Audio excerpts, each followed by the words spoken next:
Ma première Bible présente les 10 plaies d'Égypte. Moïse se rendit en Égypte, comme Dieu le lui avait ordonné.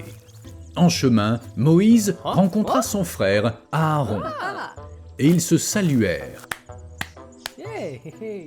Aaron lui dit que Dieu lui avait parlé, en lui disant d'aller à sa rencontre dans le désert. Moïse raconta à son frère tout ce que Dieu lui avait ordonné de dire et tous les signes miraculeux qu'il devait accomplir. Quand ils arrivèrent enfin en Égypte, Moïse et Aaron rassemblèrent tous les Israélites. Aaron, en plus de répéter tout ce que Dieu avait dit à Moïse, fit aussi les signes miraculeux devant le peuple.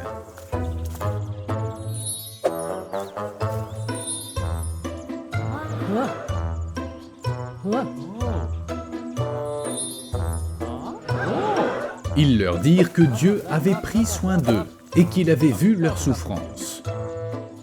Les Israélites crurent, ils s'inclinèrent et adorèrent Dieu.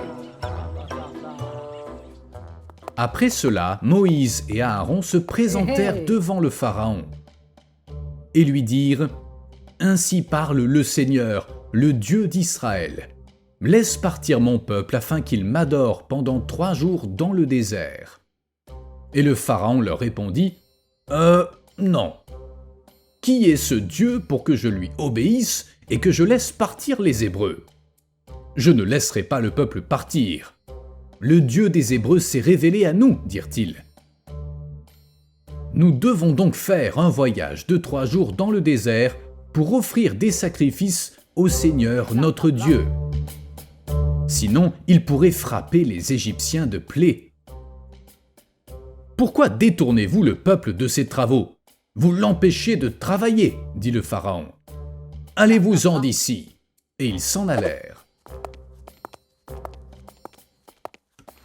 Ce même jour, le Pharaon fit travailler les Israélites encore plus durement, pour qu'ils n'écoutent pas les paroles de Moïse et d'Aaron.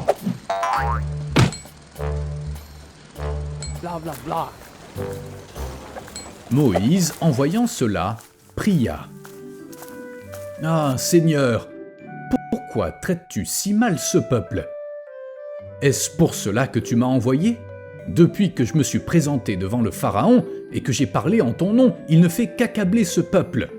Et toi, tu n'as rien fait pour le délivrer. » Et Dieu lui répondit, « Puisque le Pharaon ne les laisse pas partir, je montrerai ma puissance. Ils sauront que je suis Dieu. » Moïse discuta avec Dieu. « Et comment le Pharaon m'écoutera-t-il, moi qui parle avec difficulté ?» Dieu lui répondit que tout allait bien. Il rappela à Moïse que ce n'était pas lui qui devait parler, mais son frère Aaron. Il avertit Moïse que lorsque le Pharaon dirait non, Dieu agirait, et tous les Égyptiens sauront qu'il est le Seigneur. Moïse et Aaron se présentèrent de nouveau devant le Pharaon. Dieu dit à Moïse, « Quand le Pharaon vous demandera un miracle, tu diras à Aaron de prendre son bâton et de le jeter à terre devant le Pharaon. Alors le bâton deviendra un serpent. » Ainsi fit Moïse. Et le bâton d'Aaron se transforma en un serpent. Mais le Pharaon fit venir ses magiciens et ses enchanteurs égyptiens pour qu'ils fassent la même chose. Leurs bâtons aussi se changèrent en serpents. Cependant, le serpent d'Aaron dévora les autres. Malgré cela, le Pharaon endurcit encore son cœur et refusa de libérer le peuple. Dieu dit à Moïse que puisque le Pharaon refusait, il était temps d'agir. Alors Dieu leur dit d'aller au fleuve Nil quand le Pharaon sortirait pour se baigner. Dieu leur indiqua ce qu'ils devaient faire. Là, Moïse, par l'intermédiaire d'Aaron, dit au Pharaon Le Dieu des Hébreux nous a envoyés pour te dire « Laisse partir mon peuple pour qu'il m'honore dans le désert. » Mais puisque tu refuses d'obéir, le Seigneur déclare « Maintenant tu sauras que je suis Dieu. » Aaron frappa le Nil avec son bâton. Immédiatement, le fleuve et toutes les eaux d'Égypte se changèrent en sang. Tous les ruisseaux, puits et étangs furent remplis de sang. Mon Dieu! Les poissons moururent et le fleuve empestait la pourriture. Et pourtant, le pharaon refusa encore de laisser partir le peuple. Non! Le pharaon vit venir ses devins et ses magiciens pour faire disparaître la plaie. Cependant, Dieu ne la faisait cesser que lorsque Moïse lui demandait. Quelques jours plus tard, Moïse et Aaron demandèrent encore au pharaon de laisser partir le peuple. Ils l'avertirent que d'autres plaies viendraient s'il continuait à refuser. Mais comme le pharaon était plein d'orgueil, il refusa de les laisser partir. Non! Alors Dieu envoya 9 autres plaies sur le pays d'Égypte. La plaie des grenouilles. Des milliers de grenouilles sortirent du fleuve. « S'il te plaît, dis à ton Dieu d'arrêter cette plaie, » dit le pharaon. « Ok. »« Laisseras-tu partir mon peuple ? » ?»« Non. »« Très bien. » La plaie des poux. La poussière de la terre devint des poux qui attaquèrent les Égyptiens. « Assez. »« Laisseras-tu partir mon peuple ? » « Non. » « Très bien. » La plaie des mouches. Des milliers de mouches envahirent les Égyptiens. Yeah. Non. Très bien. Bla bla bla bla. La plaie sur le bétail. Tous les animaux égyptiens moururent. Et plus le pharaon refusait, plus les plaies arrivaient.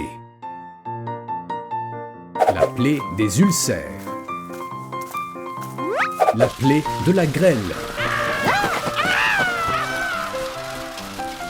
La plaie des sauterelles. La plaie des ténèbres.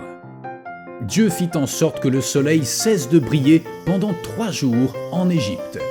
Il y eut des ténèbres sur tout le pays. Et malgré cela, le pharaon refusa encore de les laisser partir, jusqu'à ce que finalement vienne la dernière plaie.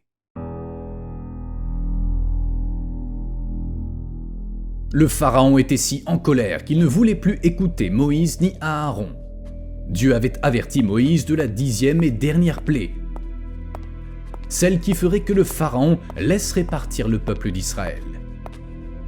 Moïse dit au pharaon « Si tu refuses de libérer le peuple, le fils aîné de chaque famille mourra, qu'il soit pauvre ou riche, libre ou esclave. Même le premier-né de chaque animal mourra. Cependant, les enfants des familles hébraïques seront épargnés. » Mais le pharaon décida de ne pas croire au pouvoir de Dieu. Il ferma son esprit et dit « Cela n'arrivera jamais. Je suis le roi d'Égypte. Sors d'ici !» cria-t-il à Moïse. « Tu es prévenu, Pharaon. Tu pourrais éviter tout cela. Il te suffirait de laisser partir le peuple d'Israël, cria Moïse. « Dehors !» Et Moïse s'éloigna du Pharaon. Le peuple d'Israël avait peur de cette dernière plaie. Quand ils entendirent ce que Dieu allait faire, ils se demandaient « Comment serons-nous épargnés ?» Moïse leur dit « Si nous obéissons tous à ce que Dieu nous a ordonné, il nous protégera. » Moïse et Aaron expliquèrent tout ce que Dieu leur avait indiqué. Chacun devait prendre un agneau pur, peindre le cadre de la porte de sa maison avec le sang de cet agneau qu'il mangerait ensuite.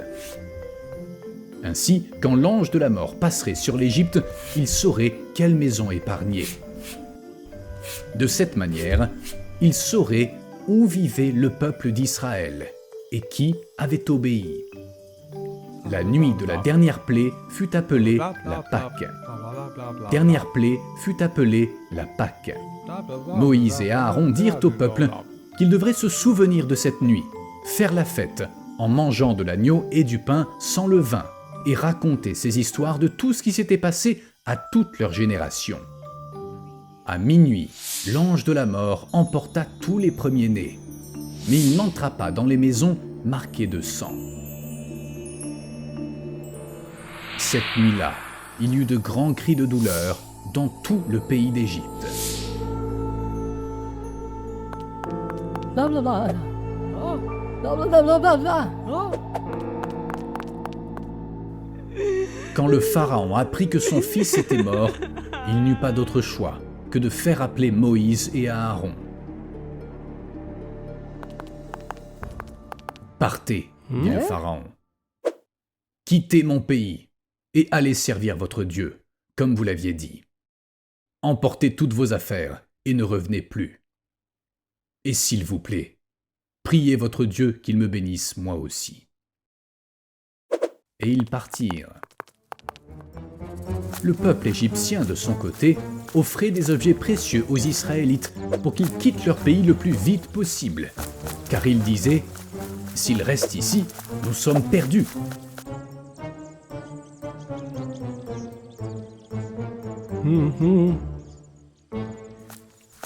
Après 400 ans, le peuple d'Israël quitta enfin l'Égypte. Ah, hey. Le pharaon, quant à lui, se sentait tellement frustré et humilié qu'il décida de ne pas rester les bras croisés.